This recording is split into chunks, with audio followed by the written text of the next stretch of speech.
Actualidad, conversación y análisis con punto de vista. Aquí comienza Reunión de Pauta, con la conducción de Sebastián Aguirre. Ya estamos al aire aquí en Radio Pauta 100.5. Esto es Reunión de Pauta. Gracias por acompañarnos en nuestro programa de análisis, de conversación, de debate también entre nuestros panelistas con los temas de esta semana. En otra semana que ha sido súper noticiosa, en particular con la carrera presidencial en las últimas horas, va a ser uno de los temas y lo analizaremos desde dos aristas distintas que estaremos revisando en nuestra edición de este día miércoles 27 de octubre. Bienvenidos a la 100.5 si estás en Santiago, 99.1 en Antofagasta, 96.7 en Valparaíso, Viña del Mar y Temuco, pauta.cl por supuesto. Gracias por estar junto a nosotros a esta hora de la tarde. Nuestros panelistas listos también para sumarse a la conversación del día de hoy. Estamos con Eduardo Olivares, periodista, doctor en Ciencia Política de la Universidad de Manchester, máster en Asuntos Internacionales de la Universidad de California, San Diego, editor general de Pauta. ¿Cómo estás, Eduardo? Hola, Sebastián, ¿cómo estás? Gracias por acompañarnos. También está junto a nosotros Nicolás Bome, economista, estudiante del doctorado en Economía de la Universidad de Massachusetts, Amherst, y director del Observatorio de Políticas Económicas, OPES. ¿Cómo estás, Nicolás? Hola, Sebastián. Bien, ¿y tú? Hola, María José, Eduardo. Gracias por acompañarnos a esta hora. Y María José Noudón, abogada, magíster en Artes Liberales, académica de la Universidad Adolfo Ibáñez, también es parte de nuestro equipo de Reunión de Pauta de este miércoles. Bienvenida, María José. Hola, muy buenas tardes a todos. Gracias por acompañarnos. Bueno, vamos a estar analizando la carrera presidencial, ya les contaba, desde dos puntos de vista. Y en particular vamos a comenzar con lo que está más fresco. Hay muchos antecedentes y algunos de último minuto ya los podremos sumar al debate respecto a lo que anunció ayer Sebastián Sichel.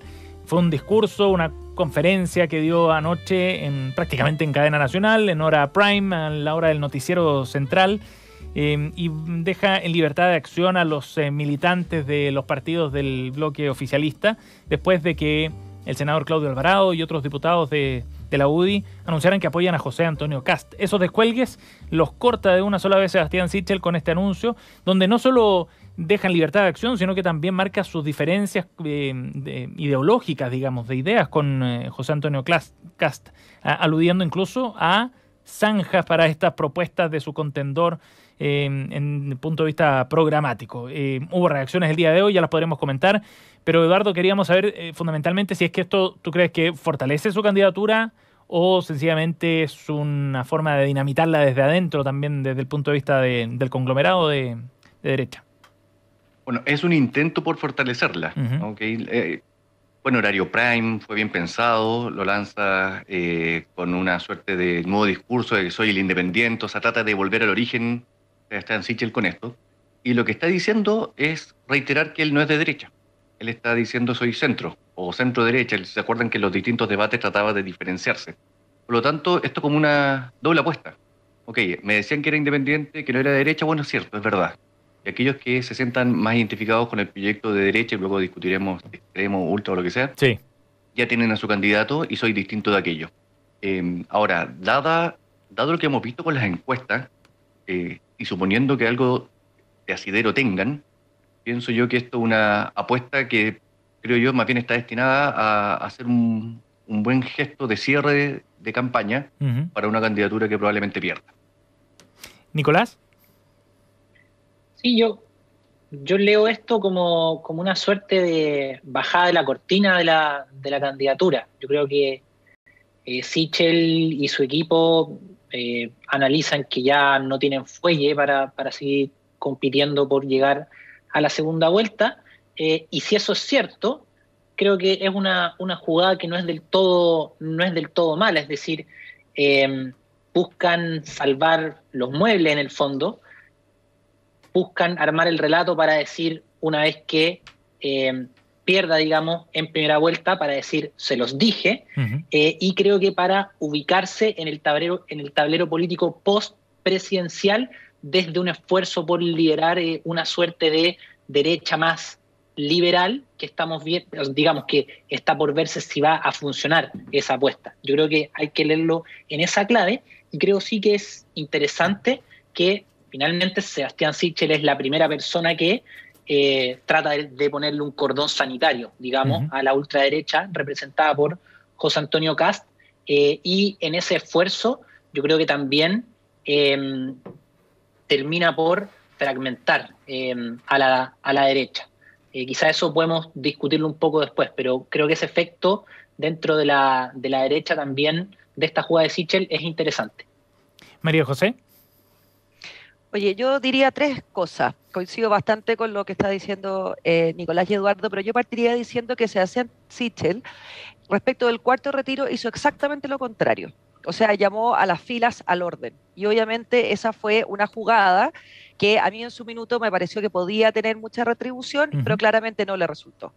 Entonces pienso que hoy día, más que fortalecer o no fortalecer su candidatura, no tiene otra salida. O sea, no hay más margen para poder apretar al conglomerado que se está revelando en algún sentido. Y creo que en ese marco, o sea, en el marco de que no hay más salida, esta es una, efectivamente, espacio, ¿no es cierto?, de escape en algún sentido. O sea, yo veo más bien como que no había más posibilidades.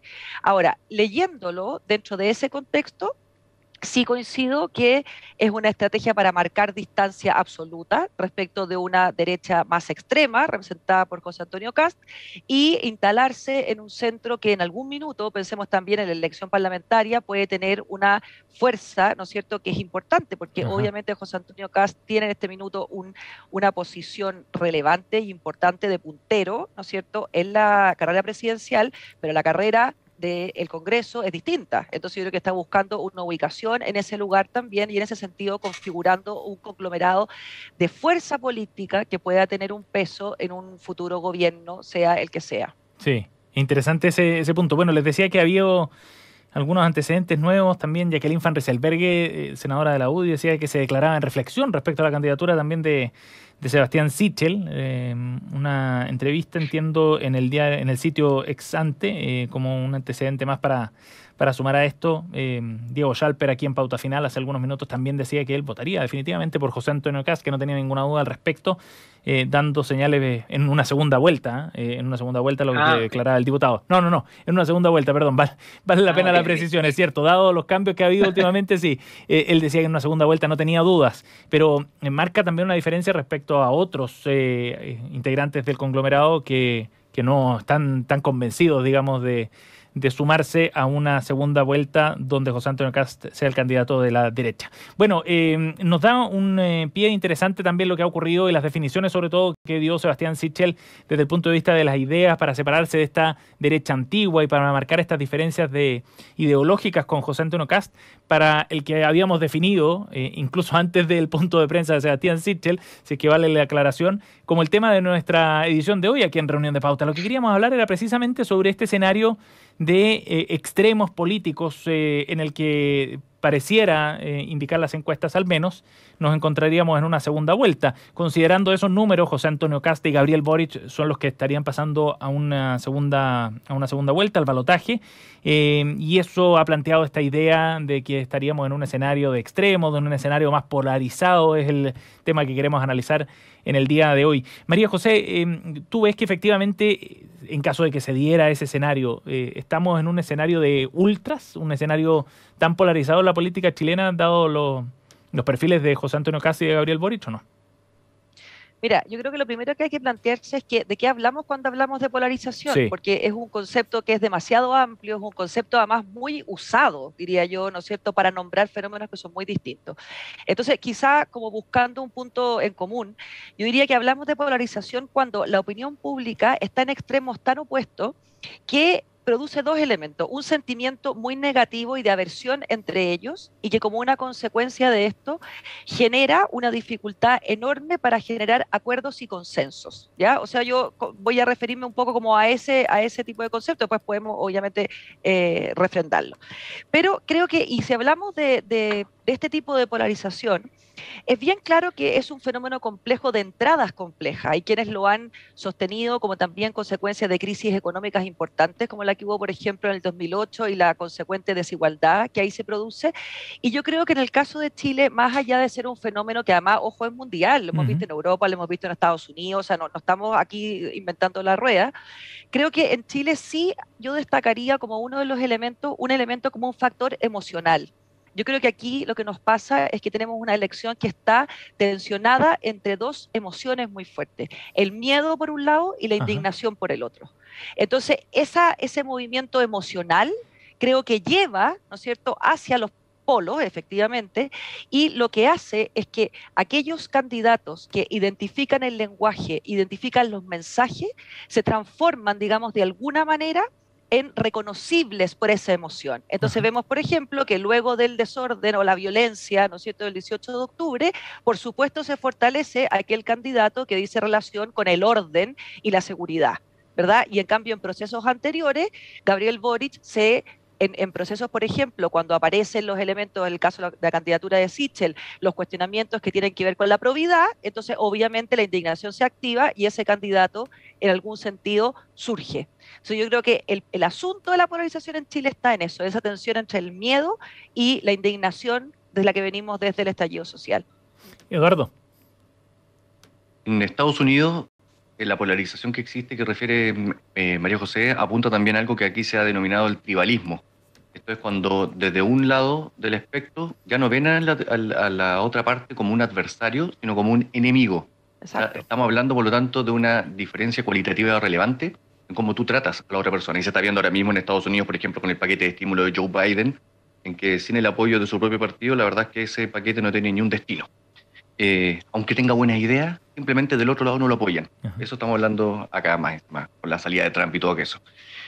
Y en relación con lo que dice María José sobre los polos, yo tengo una hipótesis que plantea que lo que se está viendo hoy día en relación con la polarización, sobre todo de esta restauración, para decirlo en términos muy de Revolución Francesa, es que es curioso cómo la izquierda, al impulsar medidas que eran de corte más individualista, como los retiros, fueron alimentando, en una parte de la población al menos, la necesidad de preservar ese patrimonio. No estoy hablando de las intenciones, no estoy hablando del discurso político más global, estoy hablando simplemente de una pura medida que ha sido muy simbólica y muy fuerte en Chile, como han sido los retiros previsionales. Al incentivar el individualismo, porque yo me salvo con mi propia plata en esta, generas que esas personas, comiencen a decir, ya que me tengo que salvar con lo mío, quiero privilegiar algunos elementos, y el rey de esos elementos cuando estoy en esa situación, y cuando veo además encima que hay incertidumbre, inflación, altas tasas de interés, en fin, es seguridad y orden. Y eso crea, por lo tanto, el clima al menos, no suficiente, pero sí necesario para que otras fuerzas, en este caso ya de la denominada derecha nueva, de José Antonio Kast, él así la denomina, comience a emerger, y eso es lo que nos lleva a pensar de por qué él ha tenido un alza tan grande en la popularidad. Nicolás. Y yo, primero, decir que estoy bastante de acuerdo con María José cuando plantea que hay una elección donde se mueven, digamos, dos pulsiones, si queremos. Por un lado el miedo, por otro lado la indignación. Creo que en todo caso algo no tan distinto fue lo que hizo ganar a Piñera hace 4 años. Creo que la pulsión del miedo. Con el concepto de Chilezuela ahora, ¿y eso dices tú? Claro, eso como llevado a la última caricatura, pero de hecho podemos recordar cuando Piñera gana en segunda vuelta, da el discurso frente a su público y la gente empieza a cantar Chile se salvó. O sea, Piñera capitalizó un discurso del miedo. Entonces yo creo que efectivamente eso está presente hoy día. Ahora, yo no diría, yo no estoy tan seguro que lo que tenemos es polarización. Lo que sin duda sí tenemos son tensiones muy fuertes a propósito de que tenemos un modelo que sin duda hizo crisis. Ahora, al menos los últimos resultados electorales, me refiero al resultado tanto de las primarias como de los constituyentes municipales, como el plebiscito, no habló de una polarización en el sentido de dos fuerzas muy fuertes que fueron capaces de movilizar y de llegar a una situación muy pareja, sino que en este clivaje, digamos, miedo versus indignación, ha sido la indignación, o bien para ponerlo en positivo también, las expectativas de cambio de modelo, las que han primado a la hora de, digamos, entender los resultados electorales. Ahora, si eso va a ser así en esta elección que se nos viene, por supuesto que no hay ninguna certeza. Yo todavía creo que digamos, las fuerzas progresistas tienen, o para decirlo en primera persona, tenemos una buena oportunidad electoral, digamos, tanto en términos de la parlamentaria como de la presidencial, pero yo creo que sin duda esto en ningún caso es carrera corrida, y estoy de acuerdo que un José Antonio Kast se alimenta mientras más se genera o mientras más permean estas pulsiones del miedo, que fueron las que hicieron triunfar a Sebastián Piñera hace 4 años, y que hoy día, bueno, vamos a ver hasta dónde llega José Antonio Kast. Oye, Nicolás, y hablando y tomando ese punto, el del miedo, por ejemplo, para ir analizando el fenómeno de José Antonio Kast y el surgimiento, su erupción, que hasta hace un par de meses no existía, al menos según las encuestas, ¿no? Desde ahí lo planteo. ¿A qué atribuyes tú que haya surgido con tanta fuerza en este corto tiempo José Antonio Kast? ¿Y qué responsabilidad puede tener también la izquierda en ese surgimiento? ¿Crees tú que hay algo ahí? A ver, yo creo que la verdad es que por sobre todo hoy día tenemos los errores no forzados del propio candidato oficialista Sebastián Sichel. Sí. Creo que eso, o sea, digamos, el desfonde del candidato Sichel es el que abrió un espacio de oportunidad para José Antonio Kast, en primer lugar. Creo que en segundo lugar, lo que hemos observado es, si se quiere, por una parte, es como el pragmatismo que siempre ha tenido la derecha a la hora de dejar caer un candidato y de rápidamente ordenarse detrás de otro. Creo que la derecha cuenta con, digamos, mecanismos muy potentes para poder realizar esto con una rapidez impresionante. De hecho, fue lo mismo que le pasó a Lavín.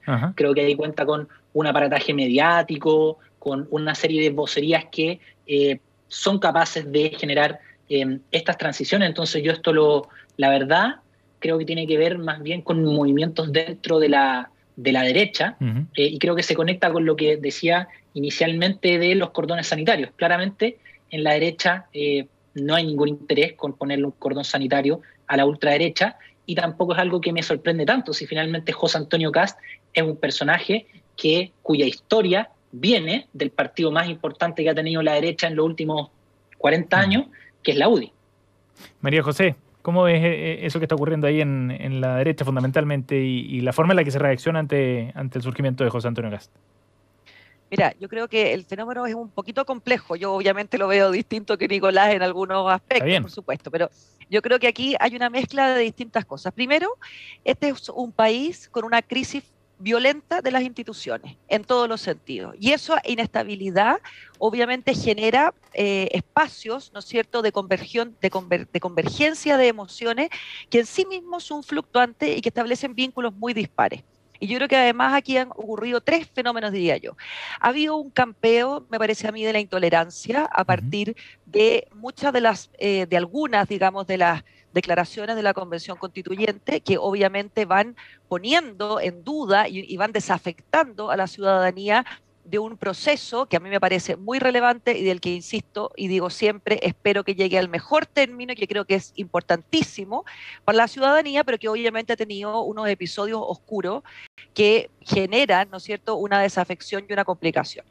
Luego creo que el fenómeno de la violencia, sobre todo lo visto respecto del indulto y también respecto de los hechos de violencia, tienen a la ciudadanía agotada. O sea, este es un país donde no hay muchas partes o gran parte de la ciudadanía no resiste esta violencia que se ve en la Araucanía, que se ve en las calles y que además se percibe en un lenguaje, una relación muy agresiva y creo yo también entre los candidatos.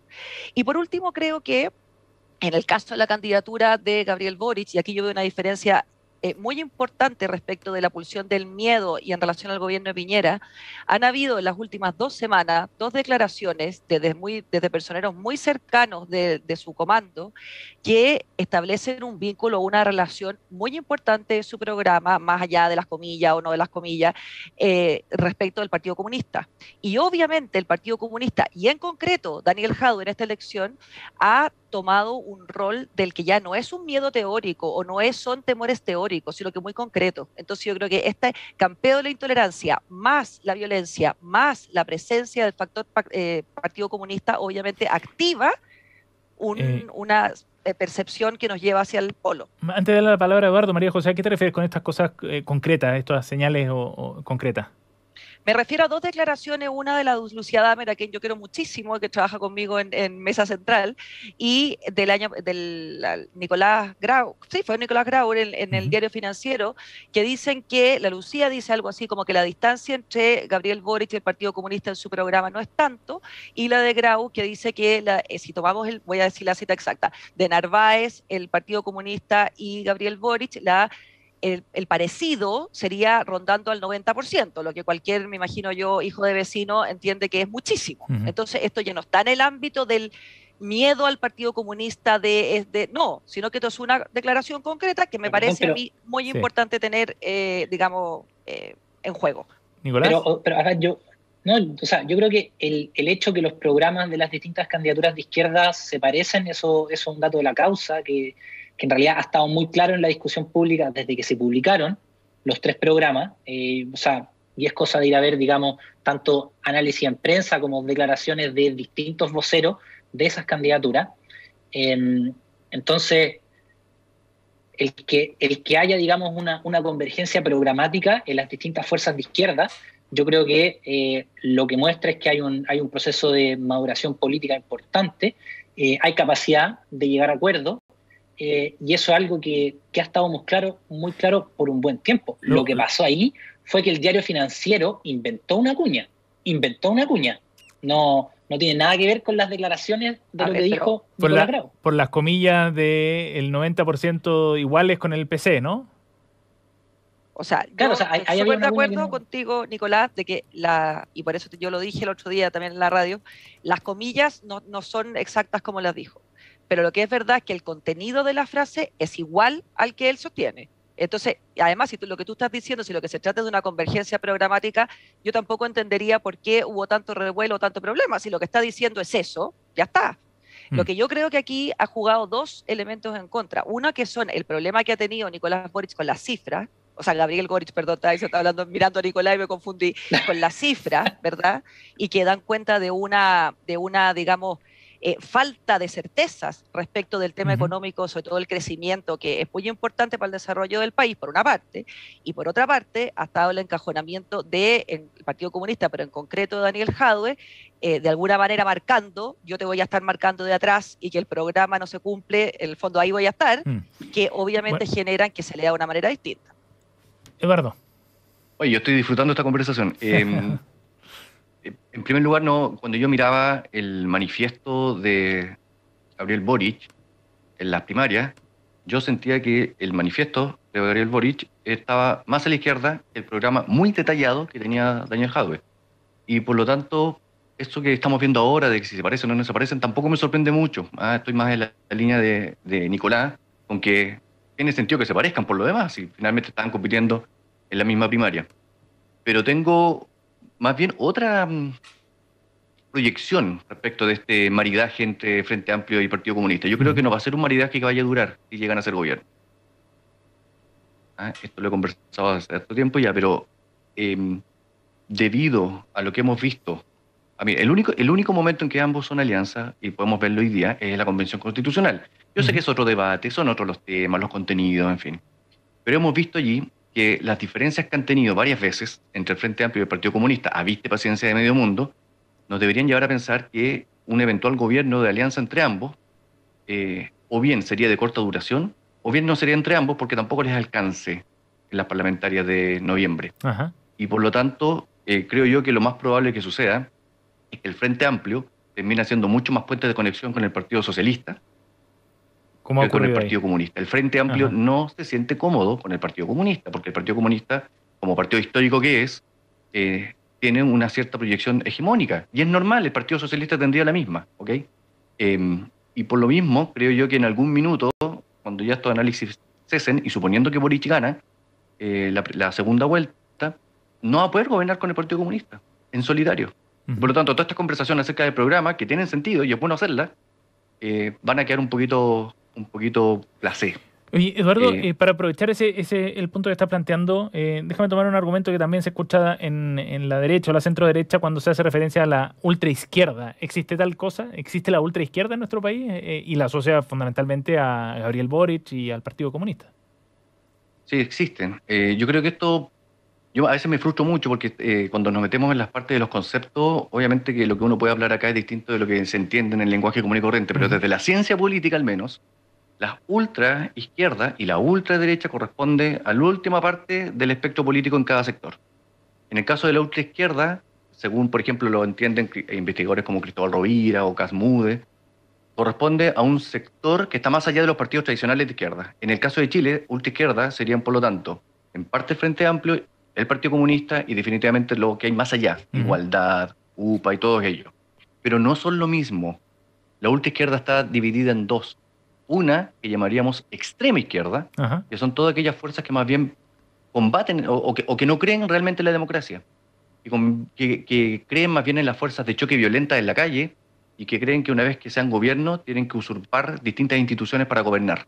Eso es UPA, eso es Eduardo Ortiz, pero no el Frente Amplio. Frente Amplio es algo que se debería denominar izquierda radical, y cree en la democracia, tiene un discurso un poco más cargado, pero cree en la democracia. Y lo mismo con la derecha. José Antonio Kast no es extrema derecha, según esta conceptualización. Sí. ¿Es ultraderecha? Sí, pero no es extrema derecha, que sería el equivalente a Eduardo Ortega al otro lado. Sí, sí. Lo que es José Antonio Kast es derecha radical. ¿Nicolás? Hay varios temas dando vuelta. Primero, respecto a una eventual proyección de un eventual gobierno de Aprodignidad, yo diría, vamos piano piano, hay que pasar una primera vuelta, hay que pasar una segunda vuelta. Yo creo que si es que efectivamente, y lo voy a decir en primera persona, yo soy parte del proyecto de Aprodignidad, si es que finalmente tenemos un triunfo electoral, me imagino que un próximo gobierno no va a estar exento de tensiones como ningún gobierno. Habrá que preguntarle a Michelle Bachelet, digamos, cómo la pasó, tratando de ordenar a la DC principalmente. Pero hay que ver qué va a pasar. Creo que no lo sabemos. En cualquier caso, y lo digo también como militante del Partido Comunista, nosotros no tenemos ni intención como de torpedear desde adentro, ni mucho menos, sino que de contribuir con compañeros de coalición, que dicho sea de paso, nosotros ya estamos en una situación con proyección de gobierno, pero en una apuesta en términos de alianza electoral que el PC ha venido haciendo desde el 90 en adelante consistentemente, salvo el periodo de la nueva mayoría, que fue más bien una alianza hacia el centro. Por lo tanto, está por verse. No quiero decir tampoco que no van a haber tensiones, uno no lo sabe. Respecto al tema de la ultraizquierda, ultraderecha, primero quizás empezar por la ultraizquierda, después también yo diría que en general lo que se ha considerado ultraizquierda tiene que ver con los movimientos políticos, partidos políticos, colectivos políticos que no creen en la construcción de poder desde la disputa de los poderes del Estado. O, en todo caso, si es que se entra en la disputa del poder del Estado, se hace con una visión instrumental. Y creo que tanto la historia del Partido Comunista como, digamos, la corta historia del Frente Amplio no tienen nada que ver con eso. Entonces yo eso lo descartaría. Y si de hecho uno lo ve en términos programáticos, si uno lee el programa de Daniel Jadwe, el programa de Gabriel Boric y por supuesto también el programa de Paula Narváez, son programas en que eso está como bastante claro. Creo que el tema de José Antonio Kast, y basta leer su programa, está bien claro que ahí hay expresiones de ultraderecha que son nítidas. O sea, hay algunas propuestas de corte derechamente autoritario que están ahí en el programa y que lamentablemente todavía no han escandalizado a mucha gente, a pesar de que es una candidatura que ya se plantea con posibilidades de pasar a segunda vuelta. Entonces yo diría, ¿es Aprodignidad ultraizquierda? No. ¿Es Kast de ultraderecha? Yo diría que sí. María José, antes de la pausa. Mira, yo diría que es Kast de ultraderecha, sí. Aprodignidad es de ultraizquierda también. O sea, yo diría una y otra. O sea, no salvemos a ninguno, yo creo aquí. Ahora, yo creo que en la alianza de Aprodignidad, pensando Frente Amplio y Partido Comunista, yo veo que ahí se define otro de los puntos de quiebre de la candidatura de Gabriel Boric, y ahí yo coincido con Eduardo, que tiene que ver con su capacidad de gobernabilidad, que obviamente es uno de los grandes desafíos. Y yo creo que el Partido Comunista, si bien coincido contigo, Nicolás, absolutamente que el Partido Comunista ha formado parte de alianzas de gobierno y fue parte del gobierno de Bachelet, por supuesto, creo que el protagonismo que tenía en el gobierno de Bachelet es incomparable al protagonismo que tiene hoy día. Eso lo primero. Ajá. Y lo segundo, creo que el Partido Comunista tiene dos patas. Una que es una de institucionalidad que funciona, la que hemos visto en la democracia, pero otra que tiene su pie en la calle. Y yo creo que ese pie en la calle que tiene que ver con la validación de la violencia es un problema grave para la gobernabilidad. Y en ese sentido, ahí yo veo la cuota más ultra, si uno quiere, en ese lado. En el caso de José Antonio Kast, yo coincido, Nicolás, que efectivamente es de ultraderecha y tiene algunos planteamientos que tienen que ver con la diversidad, con el orden público, con los impuestos incluso, ¿verdad?, que pueden ser leídos a todo punto de vista, y que yo creo que desde incluso voces como Marcela Cubillo, que suele ser bastante, digamos, hacia la derecha, están siendo puestos en cuestión junto con Sebastián Sichel. Interesante conversación aquí en Reunión de Pauta. Eduardo Olivares, María José Nudón y Nicolás Bome aquí en la 100.5 con esta conversación sobre la carrera presidencial. Falta casi de un mes para las elecciones, un poco menos. Interesante el análisis sobre un escenario bastante probable según lo que muestran las encuestas al menos. Vamos a ir a una pausa. Antes les recordamos que Pauta y la Facultad de Comunicación de la Universidad de los Andes nos hemos unido para crear Watchdog Pauta. Es un servicio de fact-checking, muy buen olfato el de nuestro servicio, que encuentras todos los viernes en las plataformas de Pauta. Nos vamos al corte y volvemos. Invierte en el extranjero con Principal. En Principal contamos con equipos de expertos internacionales dedicados a definir las estrategias de inversión para ofrecerte los mejores portafolios personalizados. Ingresa a principal.cl y descubre nuestra nueva plataforma guiada de inversiones. Principal, experto global en inversiones. La rentabilidad es fluctuante, por lo que nada garantiza que las rentabilidades pasadas se mantengan en el futuro.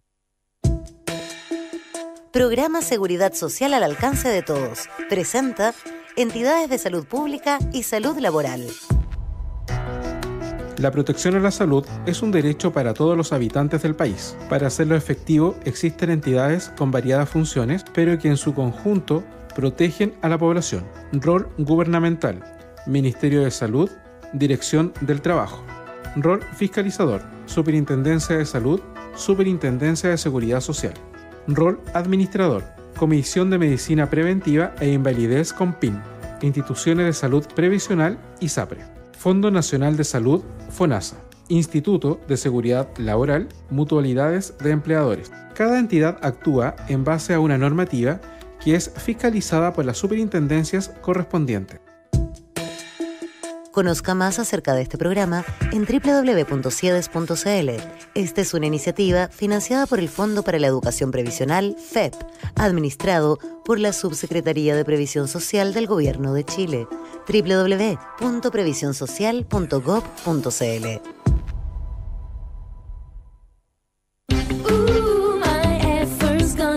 Tú sabes que hay muchos ingenieros especialistas, ¿verdad? Ingenieros industriales, ambientales, comerciales, informáticos, agrónomos. Y sabes que hay muchos bancos, pero hay bancos y bancos. Banco Internacional es un banco especialista, con soluciones precisas y a la medida, porque si de tu empresa se trata, es tu mejor elección. Banco Internacional, expertos en banca empresa. Contáctanos en bancointernacional.cl o al 600-363-5000. Infórmese sobre la garantía estatal de los depósitos en su banco en www.cmfchile.cl.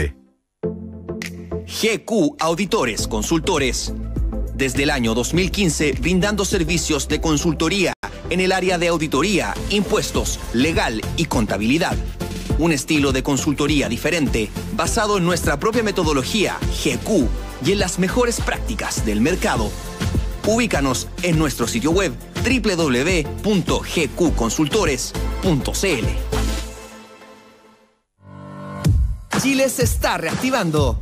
Llega Expo Construye Online, el evento de la construcción que mueve al país, del 9 al 11 de noviembre. Participa de este encuentro que contará con congreso, rueda de negocios, feria y stand 3D, charlas y talleres técnicos. Además, podrás obtener información para mejorar tu gestión, más proveedores para optimizar tus costos y transformar procesos. Inscríbete gratis hoy en www.expoconstruye.cl.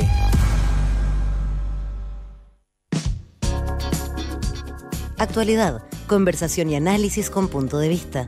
Estás en Reunión de Pauta. 7:35, estamos de vuelta y vamos a comenzar nuestro bloque con la efeméride del día de hoy para recordar que cumple hoy 69 años el actor Roberto Benigni, un actor italiano conocido por escribir, protagonizar y dirigir la aclamada película del año 1997, La vida es bella. Ganó un Oscar al mejor actor por protagonizar esta película precisamente. En 2012 luego participó en otra película dirigida por Woody Allen. En el 2019 regresó a la gran pantalla e interpretó a Geppetto en la película Pinocho de Matteo Garrone y ha sido homenajeado también múltiples veces en el Festival de Venecia, por ejemplo, en 2021, recién este año, en septiembre, le dedicó un emotivo mensaje cargado de amor y admiración a su esposa cuando recibió el León de Oro honorífico a la trayectoria en una instancia importante dentro de la industria cinematográfica. Con parte de la banda sonora de La vida es bella recordamos al actor Roberto Benigni aquí en Reunión de Pauta. Y aquí en nuestro programa estamos junto a Eduardo Olivares, María José Nudón y Nicolás Bome con las noticias coladas, la selección de nuestros panelistas para el día de hoy. María José nos propone hablar sobre la encuesta laboral del Centro de Microdatos de la Universidad de Chile, que fue conocida ayer. La extensión del ingreso familiar de emergencia es uno de los antecedentes que revela esta encuesta. Estaría contribuyendo a que más de 200.000 trabajadores que se declaran inactivos no estén buscando empleo. María José, cuéntanos de esto.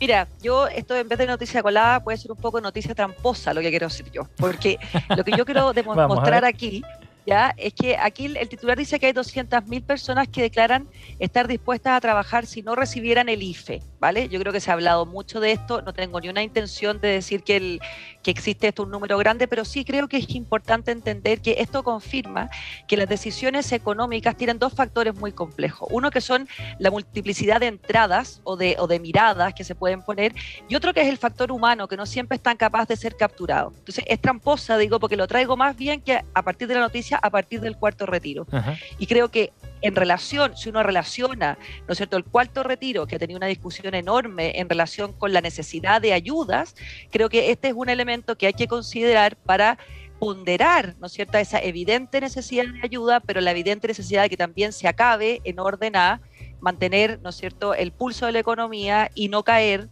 en, digamos, en ambigüedades como en el cuarto retiro, que creo yo que mucho más que una pulsión económica tienen que una pulsión electoral y por tanto un interés particular de los parlamentarios, mucho más que un interés de largo plazo o un interés país respecto de las pensiones. Eduardo. Bueno, esto que menciona María José es interesante porque al final habla de cómo las políticas públicas tienen siempre un diseño y una intención.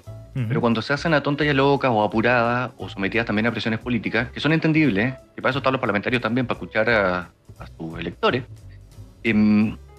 a veces le apuntan, a veces son exitosas. Todo el mundo recuerda la famosa reforma previsional de Bachelet o la reforma de la salud de Lago. O sea, se habla siempre de reformas que han sido exitosas, más allá de los típicos ajustes posteriores. Y en otras ocasiones tienen bastantes problemas y que se empiezan a detectar después, precisamente porque, como dice María José, los seres humanos nos comportamos de maneras diversas y a veces sorprendentes.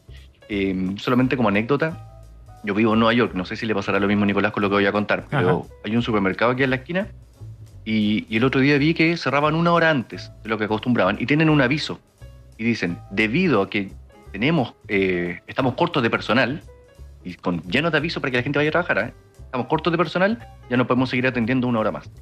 O sea, hay efectos re concretos respecto de cómo hoy día efectivamente falta personal para llenar grupos de trabajo que se necesitan. Sí. Nicolás.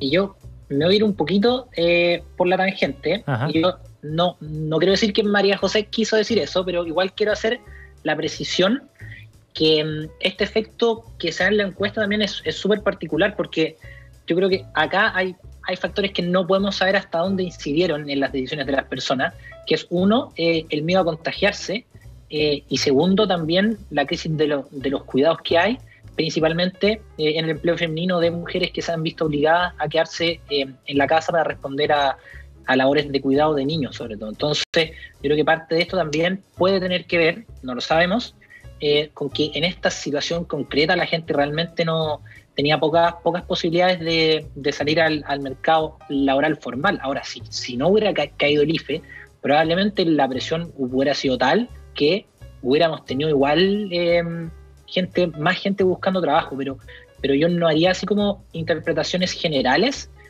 respecto a, digamos, cómo afectan las políticas de transferencias al mercado laboral a partir de una situación muy específica. Uh-huh. Yo no estoy diciendo que María José implicó eso, solo quería como hacer esa precisión. Sí. Fueron los investigadores de la Universidad de Chile quienes hicieron esa relación en todo caso. Sí, exactamente, es una investigación bien neutra, creo yo, porque es de la Universidad de Chile. Sí, por eso no. Y lo que yo creo que lo que es importante es que este argumento que debería estar dentro del pool de argumentos que se tomen para una decisión de política pública, como el cuarto retiro, fue un argumento absolutamente denostado en el minuto en que salió. O sea, como si no existiera. Y yo creo que hacer como que las cosas no existen es el peor camino para tomar decisiones de largo plazo. Y va a ser bien relevante a la hora de discutir también el retiro del gasto público en esta materia, ¿no? O debería ser un antecedente a considerar. Está entretenido en todo caso el dato y bien claro el planteamiento que hace el Centro de Microdatos de la Universidad de Chile. La noticia colada de María José Nudón. Vamos a otro tema. Eduardo Olivares nos invita a hablar sobre la controversia que se generó a partir de la franja electoral de Ena von Baer, senadora de la UDI, candidata, respecto a una supuesta idea de cambiar la bandera, el himno y el nombre del país. Esa acusación fue calificada como una mentira por parte de Elisa Loncón, la presidenta de la Convención Constitucional. Eduardo, ¿por dónde quieres enfocar el tema? Bueno, primero es una mentira.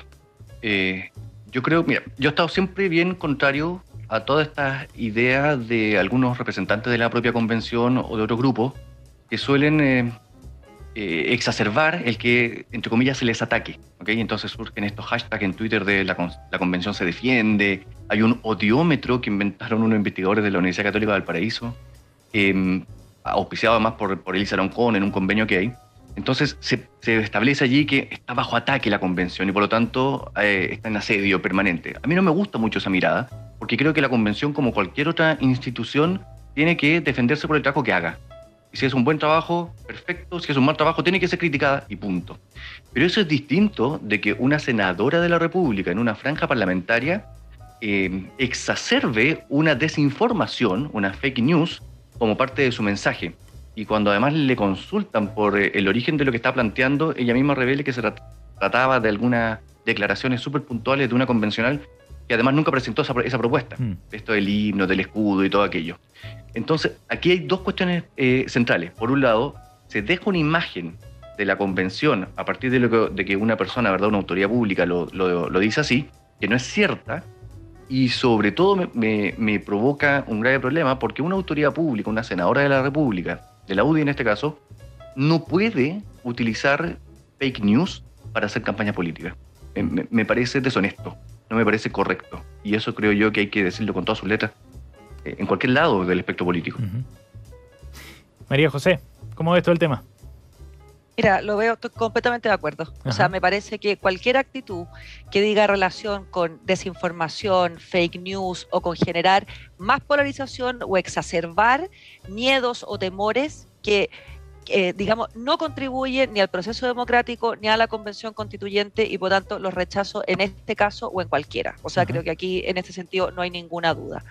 Ahora, creo que a partir de esto yo haría un llamado en general, porque esta actitud, y en absoluto quiero empatar, o sea, voy a hacer el disclosure absoluto, lo condeno totalmente, pero creo que es una actitud que se ha ido naturalizando, peligrosamente naturalizando, el de exacerbar la calidad de víctima, o sea, el de ser víctimas contra victimarios. Entonces, tenemos aquí, ¿no es cierto?, una senadora, que en este caso creo que está actuando muy incorrectamente, y hemos tenido, ¿no es cierto?, en el caso de la Convención Constituyente, las declaraciones, por ejemplo, acerca de las mismas fake news, o las declaraciones acerca del negacionismo, o las declaraciones de un montón de otros asuntos, donde efectivamente lo que hay es una estructura de víctimas y victimarios. Y yo creo que lo que peor le hace a una democracia es justamente instalarse en los polos, instalarse en la contradicción, menos en una institución como la Convención Constituyente, a la que creo que es imprescindible cooperar, ayudar y confiar en que de ahí vamos a tener una salida institucional,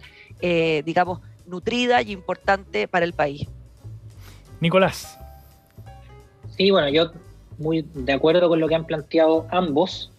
Yo como estoy también bien de acuerdo con lo que dice Eduardo, en el sentido de que yo no le veo mucho sentido a esto como de elevar las decisiones que toma la Convención Constitucional como cosas que, digamos, infalibles en su deliberación. Creo que los constituyentes y las constituyentes, desde el momento que son representantes políticos, como cualquier otro, están sometidos al escrutinio popular, tienen que aceptar que se le hagan críticas.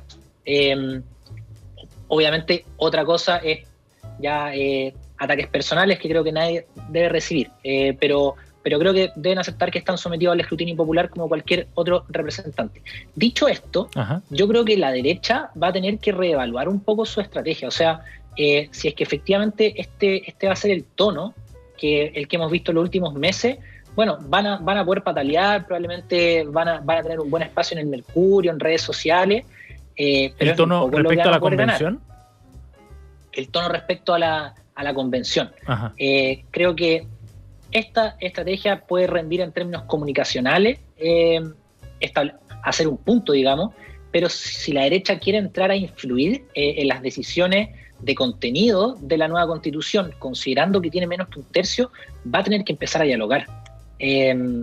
Y bueno, creo que si es que persisten en esta estrategia un poco de irse al rincón y hacérselo enojado, simplemente no van a tener ninguna influencia sobre los contenidos de la Constitución. Entonces, yo no sé si van a persistir en esta estrategia, pero no parece muy acertada. Oye, yo una cosa súper cortita. Yo distinguiría claramente en la derecha dos partes. O sea, no podemos comparar, ¿no es cierto?, algunos convencionales de derecha con otros. Yo destacaría, por ejemplo, a Hernán Larraín haciendo, ¿no es cierto?, un trabajo declarativo, práctico de generar consenso, que me parece que es súper importante destacar y distinguir. Y también, por otra parte, diría que eso mismo hay que producirlo hacia el otro lado, porque también hay un grupo de izquierda no dialogante que da la sensación de querer imponer su mirada, y entonces yo, lo mismo que estamos hablando, eliminaría los dos polos y quedémonos con el grueso, que yo creo que además en número es la mayoría, que está no solo dispuesto, sino que dirigido a realizar una constitución de consenso que efectivamente logre los equilibrios y los cambios que el país necesita. Interesante el análisis, sobre todo pensando en cómo sigue desarrollándose la campaña, porque veía también pantallazos de otra candidata que está planteando argumentos similares a los que se expusieron ahí por parte de Ena von Baer, de parte de la UDI también. Bueno, sigamos con la noticia colada de Nicolás Bomes antes que se nos vaya el tiempo, para hablar de la propuesta de los demócratas del Senado en Estados Unidos, que han propuesto subir los impuestos a los millonarios, a los multimillonarios en particular, para pagar el plan de gasto social del presidente Joe Biden. Buscando financiamiento anda el gobierno, Nicolás. Cuéntanos.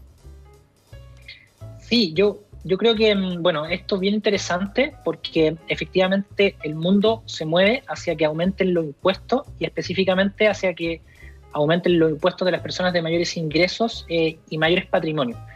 Hay un problema que tenemos en Chile, pero que es un problema mundial, que es que usualmente los súper ricos, la gente que está en el top 1%, top 0,1% incluso de ingresos, pagan muy poco impuestos. Esto tiene que ver, tienen varios mecanismos, pero hay una cosa que está en el centro y que es lo que tratan de hacer los demócratas con esta ley, es que hay una postergación indefinida del retiro de utilidades por parte de empresas para finalmente recibir dividendos como persona. ¿Por qué? Porque una vez que una persona recibe un dividendo, tiene que pagar impuestos por eso. ¿Qué es lo que se genera? Entonces, una serie de estrategias legales, armar sociedades de inversión, para que la plata esté todo el rato dando vuelta y por lo tanto no se paguen impuestos personales como pagamos todo el resto de las personas que recibimos, digamos, ingresos laborales. Entonces, acá hay un esfuerzo que hacen los legisladores del Partido Demócrata. Uno puede analizar si el instrumento es el mejor o no, pero eso es lo que justifica, por ejemplo, el tener impuestos al patrimonio, que es una cosa que estamos discutiendo en Chile y que yo diría que justamente el mundo avanza para allá, porque hay que buscar maneras que las personas de mayores ingresos